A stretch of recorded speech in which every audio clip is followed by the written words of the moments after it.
ბრალდება ჯერ არ გადმოგცემია, ბრალი არ არის წარდგენილი, ხვალ იგეგმება ბრალის წარდგენა დილით.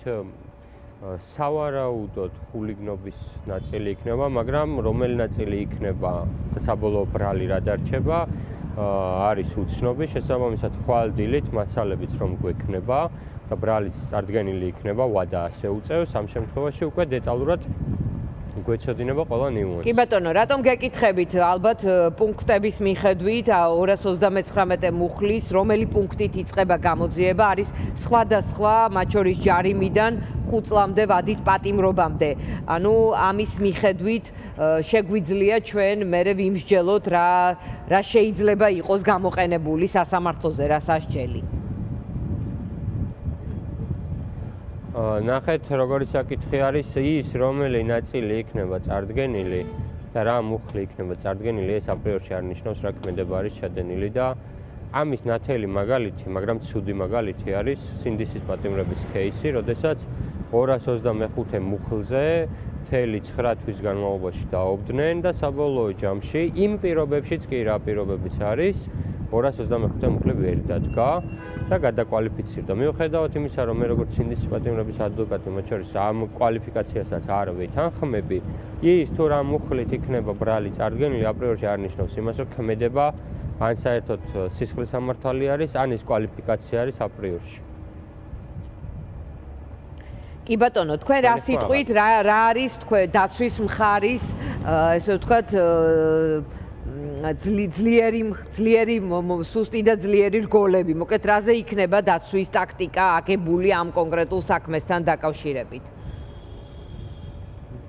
დაცვის მხარის ძლიერი მხარე იქნება ზუსტად ის, რომ დაცვის მხარეს თუ დააკვირდებით, მე საერთოდ არ ვსაუბრობ არც ბრალდების მხარის სისუსტეებზე და არც იმაზე, რას ვაპირებთ საქმეში და წინ რას დავახვედრებთ. პროკურატურა მედია საშუალებების მეშვეობით ვერ გაიგებს ამ საქმეში წინ რა დახვდება, შესაბამისად ადამიანები, რომლებიც არიან ამ სტრატეგიებით და ამ кейსით დაინტერესებული, ყველაფერს გაიგებენ პროცესების მიმდინარეობისას, ან უშუალოდ პროცესზე, რადგან ნამდვილად არ მსურს ესეთ кейსზე, რომელიც საკმაოდ მნიშვნელოვანი кейსი არის, საკმაოდ სამართლებრივად მრავალმხრივი кейსი არის. წინასწარ ჩემი გაკეთებული განცხადებებიდან გამომდინარე, წინ რაიმე დამხვდეს. აქედან გამომდინარე, ჩემი დაცვის სტრატეგიიდან გამომდინარე და кейსის ინტერესებიდან გამომდინარე, ამ მიმართულებით არც ბრალდების მხარის სისუსტეებზე არ ვაკეთებ და არ ვაპელირებ არაფერს და არც დაცვის მხარის სტრატეგია რა იქნება. წინ არის გამოძიების მინიმუმ 60 დღიანი ვადა, გამოძიება როდესაც დასრულდება და უკვე ალტერნატიული მტკიცებულების მოპოვება იქნება შეუძლებელი, ამის შემდგომ აუცილებლად ვისაუბრებ ამ ყველაფერზე. კი ბატონო, თქვენ რადიო თავისუფლებას გუშინ თქვენი დაცვის ქვეშ ყოფის მონახულების შემდეგ უთხარით.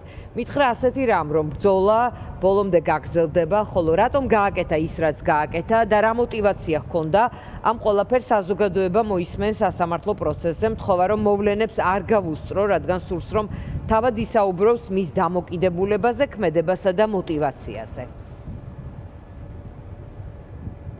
დიახ, საზოგადოებას აინტერესებს ეს კითხვა ყველა მხარეს, მათ შორის და მე როგორც ადვოკატი არ მივცემ თავს უფლებას, რომ მისი სათქმელი, რისი თქმაც მას სურს, წინასწარ გავაჟღერო მე.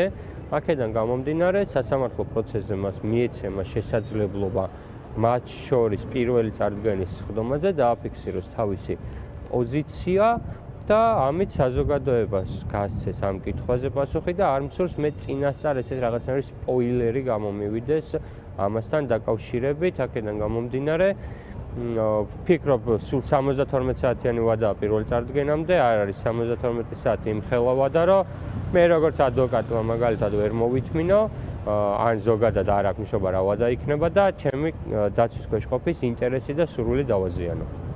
კი ბატონო, თქვენ ფიქრობთ, რომ გაგიმარტივდება, ანუ რაიმე მაინც დავუბრუნდები ამ კითხვას, გაქვთ ისეთი ხელთ, რითაც შეძლებთ ვთქვათ, ეს ამ საქმის თქვენი დაცვის ქვეშ სასარგებლოდ მობრუნებას? იმ ფონზე, როდესაც ხედავთ, რომ აი ელემენტარული ქუჩაზე გადასვლის გამო ხდება დაკავებები და როგორი ასე ვთქვათ, აგუგუნებულია ეს წნეხი პროტესტზე, ასეთ დროს ბუნებრივია ისინი პოლიციის მანქანაზე გადავლას სხვა შეეცდებიან მოკლედ ამის საკმაოდ სენსიტიური кейსი არის და თავისი არსით თქვენი კითხვა ძალიან სწორი არის და პირდაპირ მიემართება იმისკენ, რომ გაქვს თუ არა იმედი, რომ მტკიცებულებაც არ უნდა წარადგინო, რომ შენ სასარგებლოდ იქნება თუ არა გადაწყვეტილება გამოტანილი. ამ კითხვაზე პასუხი ჩემი არის ის, რომ მე წარუადგენ ყველა იმ მტკიცებულებას, რომელიც საერთო ჯამში ობიექტურ პირს, საერთაშორისო დამკვირვებლებს, საერთაშორისო საზოგადოებას თუ კვალიფიკაცია, ქმედება, ბრალდების ხარისხის მხრიდან იქნება არასწორად შეფასებული, ექნებათ სწორი სამართლებრივი პასუხი და არა რაიმე სახის ვარაუდები ჩემის მხრიდან მოსაზრებები და ფიქრები. ჩემი თლიანი кейსი აგებული იქნება ჩემს დაცვის ქვეშ ყოფთან ერთად შეთანხმებით პირდაპირ მტკიცებულებებზე, სამართლის პრაქტიკაზე და სასამართლოს გადაწყვეტილებების პრეცედენტებზე. კი ბატონო, და აუცილებლად მინდა გკითხოთ ასევე, გუჯა, თქვენ არ ახართ მხოლოდ თამარის ადვოკატი, დღეს გუშინ დაკავებული კიდევ რამდენიმე პირის ადვოკატი იყავით, ხართ გითხარით ამ კონკრეტულ საქმეებზე? ამ კონკრეტულ საქმეებზე ნაწილი ჩემი დაცვის ქვეშ ყოფები ჯერ არ ჩამოუყვანიათ თბილისში, მე ეხლაც მივდივარ მათი ნაწილის სანახავად, რომელიც ვიცი, რომ არ იქნებიან პროცესზე რეგიონებში, იმიტომ რომ მოგეხსენებათ ისეა გადატვირთული იზოლატორები, რომ თბილისში კი არა, თბილისში შემოგარენებში კი აღარ არის ადგილები. სავარაუდოდ მათი პროცესები იქნება ხვალ და ხვალიდობ პროცესებზეც პირდაპირ გეუბნებით, რომ პირდაპირ ვიდეო მტკიცებულებებით და მოწმეებით ვისაუბრებ და არა ჩემი მოსაზრებებით, რომელიც ვლადიმერ ჯახუა, ლუკა აკობია, ესენი არიან თქვენი დაცვის ქვეშ ყოფები, ხომ ასეა? მათ შორის, დიახ. კი ბატონო, მადლობა. კი, გიდასტურებთ, რომ მათ შორის ეს ადამიანებიც. კი ბატონო, დიდი მადლობა გუჯა, ძალიან დიდი მადლობა, ადვოკატი გუჯა ავსაჯანიშვილი პასუხობდა ჩვენ კითხვებს, არ ვიცით ერთ კონკრეტულ кейსთან დაკავშირებით.